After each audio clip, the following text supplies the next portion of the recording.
Il est 6h43. On va vous épargner les expériences de camping de Laure Closier. Mais en tout cas, notre invité ce matin, c'est un champion européen du camping, camping.com, et son président Jérôme Mercier, qui rachète son concurrent néerlandais, comme le faisait remarquer Anthony Morel, qui est aussi sur ce plateau. C'est pas rien, parce que les Néerlandais, c'est sans doute, avec les Français, les champions du camping.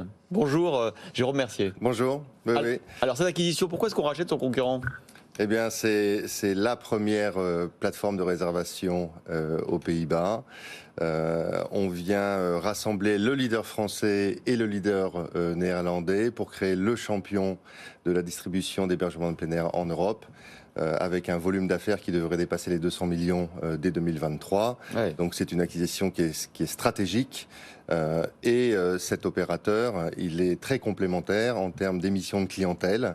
80% de ses clients sont néerlandais, 20% viennent d'Allemagne, d'ailleurs en forte croissance, 85% de croissance l'année dernière. Ouais. Et c'est très complémentaire également en termes de catalogue d'établissements référencés, puisqu'on vient rajouter à peu près 1000 établissements en Europe du Nord sur notre plateforme, qui sera donc disponible pour l'ensemble de nos clients. Oui, parce qu'en France, sur le camping, on est encore un nain par rapport au camping européen, néerlandais.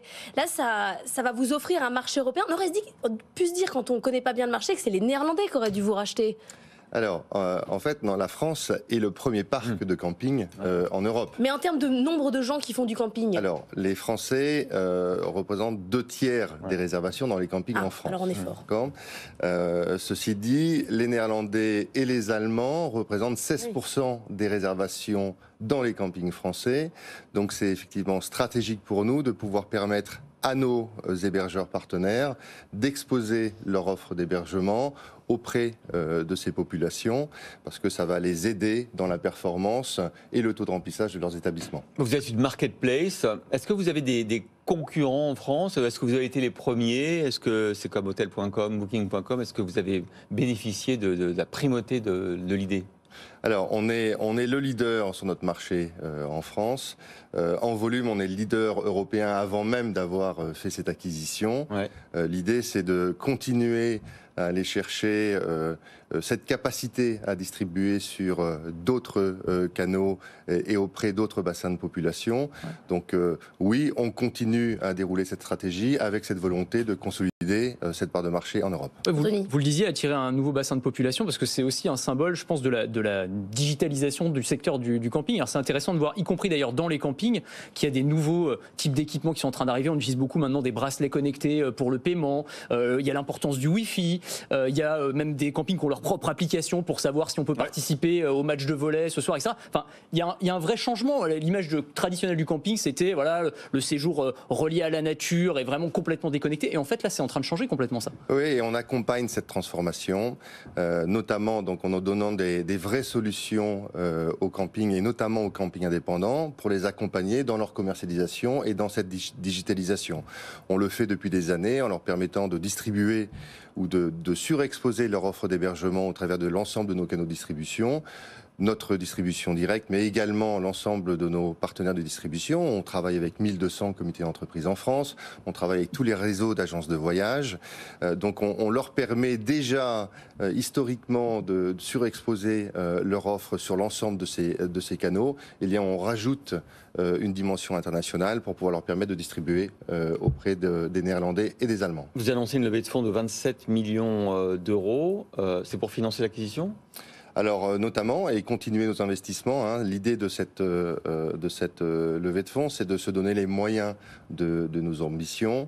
On a fait un bon travail depuis ces 3 dernières années avec une belle croissance organique. On a également montré qu'on était capable d'ouvrir notre service en Espagne. On a référencé des campings espagnols. On a montré qu'on était capable de distribuer des campings espagnols auprès de familles espagnoles. Et on vient rajouter maintenant cette dimension supplémentaire, cette capacité à faire de la croissance externe pour aller plus vite sur des marchés stratégiques, notamment aux Pays-Bas. Quelles sont les tendances que vous voyez monter là sur les demandes sur le marché du camping ? Eh bien, on voit que ce marché se transforme régulièrement. Il y a une premiumisation de l'offre, des campings qui évoluent de plus en plus. On voit l'évolution des campings. On dit plus camping d'ailleurs. Qu'est-ce qu'on dit ? On dit hôtellerie de plein air. On dit hôtellerie de plein air. Ça montre véritablement. Les équipements montent en gamme. Les équipements montent en gamme. Ça reste malgré tout un marché d'indépendants. À peu près 80% des campings en France sont des campings indépendants et ils ont besoin d'accompagnement dans leur commercialisation. Donc oui, c'est un marché qui se transforme et on est à la manœuvre véritablement. J'ai remercié. Est-ce que vous êtes comme les hotels.com et booking.com? Est-ce que vous prenez 30% du chiffre d'affaires des gens qui se référencent chez vous? Non, on prend une commission qui est plus faible, qui est toujours à la carte en fonction du service que l'on apporte à nos partenaires. Le plus important, véritablement, c'est de co-construire dans cet écosystème. C'est quoi, c'est 20%? C'est à peu près 20% toute taxe. Les investissements à venir, ça va être aussi des investissements technologiques peut-être. Je sais pas, je pense à des chatbots pour pouvoir répondre aux clients. Pourquoi pas faire une prévisite dans le métaverse? Enfin, est-ce que c'est des choses auxquelles vous réfléchissez ou c'est complètement déconnecté de ce qu'on peut imaginer du camping? Alors en fait, notre croissance, elle est portée par notre plateforme et donc par l'investissement tech et produits que l'on met en place. On a aujourd'hui une quarantaine d'ingénieurs qui travaillent tous les jours sur cette plateforme pour pouvoir offrir un meilleur service et avoir un moteur de recherche et de réservation à l'état de l'art pour accompagner au mieux les recherches des clients. J'imagine que vous aidez certains campings à se digitaliser notamment et à offrir des plateformes pour leurs clients. Oui, c'est exactement. On voit souvent des campings indépendants qui sont des campings à taille humaine, souvent gérés par des couples qui n'ont pas forcément le temps de définir une stratégie digitale. On est un vrai partenaire dans cette commercialisation et on les accompagne encore plus aujourd'hui avec cette capacité de les embarquer à l'international. Voilà, camping.com et son président Jérôme Mercier était notre invité dans la French Tech.